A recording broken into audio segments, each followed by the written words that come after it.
Now let's take this a little bit deeper, if you're willing, because that, first of all, should dismiss this idea that Christ somehow violated, or Iyesus, he violated the Nazarite vow because he had drank wine, or he drunk wine with his disciples, or he just drunk wine, or was even accused of being a drunkard by his enemies, a wine bibber, and somebody that hung out with, you know, pros and hoes and all the rest of the despised, looked down on folk. So we were saying that Nazareth was a despised place, and the things of the Spirit of God are considered foolish by the natural man. Refer to 1 Corinthians 2 and 14 as a background study on that principle, thought, and idea. And as such, it was a type of inferiority. It was an inferior place.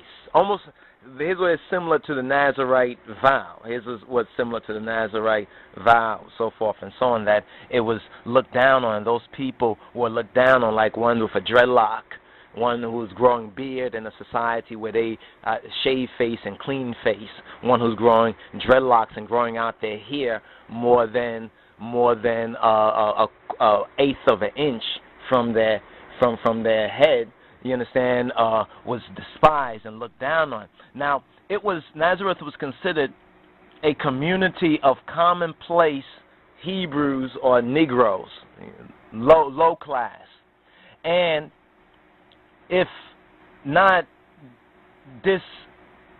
disrespected people who were disrespected or disreputable people who were looked down on as nothing, as trash. This is why the comment came out of one's mouth, can any good thing come out of Nazareth? Like some even say today, can any good thing come out of Rastafari? Can any good thing come out of Ethiopia? You understand, as our nigger Jews despise the King of Kings, Haile, Selassie, and all the rest, even if they have half of the story right, that the Beta Israel were black peoples. Yet, in this commonplace village, Iyesus, Yahoshuwa, the Messiah, the Son of God, was reared and brought up.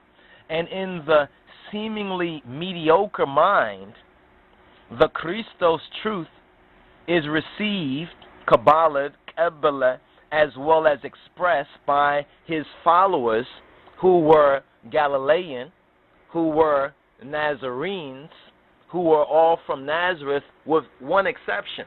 The one exception of the followers of Jesus Christ that wasn't from Galilee and was not a Nazarene in that sense was Judas Iscariot, or Ascarotu, and that means of the cities. And we did a teaching on the whole paganus, the pagan, the countryside. That's what paganus mean, and the urbanus, the one of the city. The whole kind of Cain and Abel. Cain was the first Freemason. Cain was actually the first Freemason, but that was touched on in another teaching. But just to point out how Nazareth, all those who followed Christ were from Nazareth, therefore they were Nazarenes. There's nothing that say that they were Nazarite in that sense. So Nazareth or Nazarite, it typifies the commonplace mind of man, or even some will say the low downtrodden, the ghetto mind, the persecuted ones. But it is a place of development through which Kristos, or Christ, the Messiah, comes into expression. Now, when we touch upon Nazarite for a moment, Nazarite, its meaning is separate, consecrated by a vow, abstinence, set apart by choice and devotion. And when we study the Hebrew, we find these are two different words in the Hebrew. What does Nazarite mean? Nazarite mean one chosen or one set apart, one consecrated to God by a vow. Samson was a Nazarite, as well as other Nazarites are mentioned in the scripture. Metaphysically speaking, a Nazarite signifies what the meaning of the word consecrated by a vow, separated, implies. The thoughts consecrated to God, to life, holy, sanctified, free from all worldliness, and from belief in error, destruction, death. One of the points relating to a Nazarite that is given more explicit directions than others is that he shall not come near a dead body under any consideration, according to Numbers chapter 6, verses 6 to 12. Even so, thoughts purified from error and given wholly or holistically to truth are entirely separated from any belief, belief, or any teaching or philosophy relating to materiality and thus to death, are separated from all destructive tendencies, especially destructive tendencies of the mind. They are fully centered in life, hayat, and that which is uplifting and constructive. Now that's for Nazarite. Nazarite. It would be good for us to do a little study on that and actually show how the two words in English are similar, but in the Hebrew they are different. Here we go. And doing just a little bit of research for this, we just noticed something again, that actually it should be spelled Nazir. But see, King James spelled it Nazar. And this is where the chief confusion actually comes in, especially since most ones and ones were speaking koina, which is not really Greek, but they call it Greek. They say it's Greek. It's early Greek. It's common Greek. It's ghetto Greek. But they were speaking koina Greek. Koina actually comes from the Macedonian language, from the tribe of Dan. But that's a whole other point right there. But the confusion is when you look at Nazar, right? And then if you look up in a good Bible concordance, branch, a good example of how the two words get confused, how they sound similar, is with the word holy. If I said holy, which holy am I talking about? Could you tell? Which holy do I mean? If I write down, I say I'm writing down holy, and I write it down on a piece of paper. Can you tell which holy I mean? Do I mean WHOLLY? Or am I saying HOLY? Or am I saying like a slang, like something that's full of holes, so it's holy in that sense? Which holy do I mean? Just by saying holy, which one?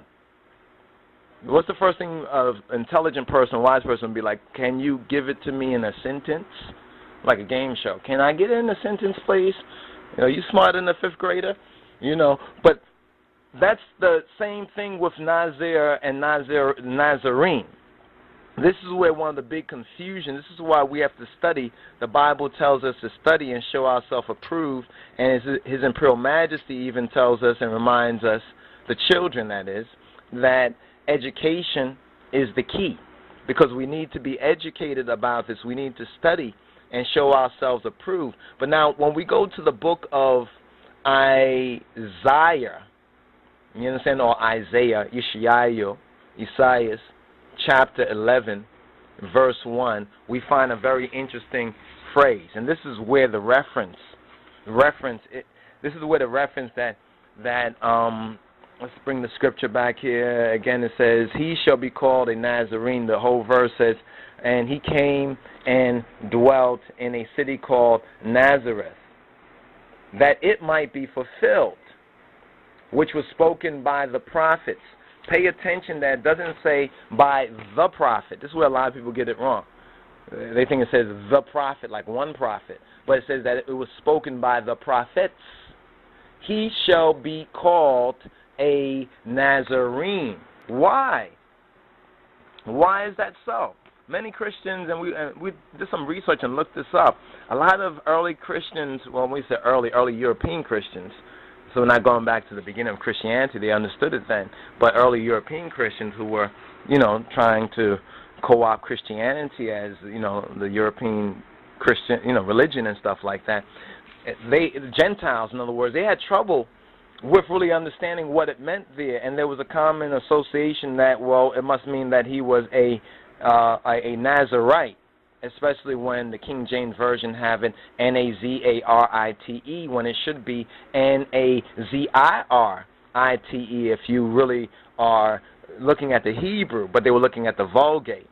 But when you go to Isaiah 11:1, here's one of the places where it was spoken by the prophets, one of the prophets, when it says, "And there shall come forth a rod out of the stem of Jesse, Isai, and a branch shall grow out of his roots."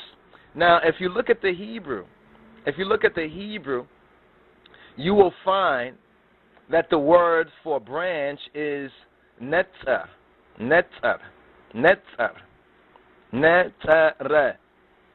Orit. If you look at Nazarite, it's nazret, right?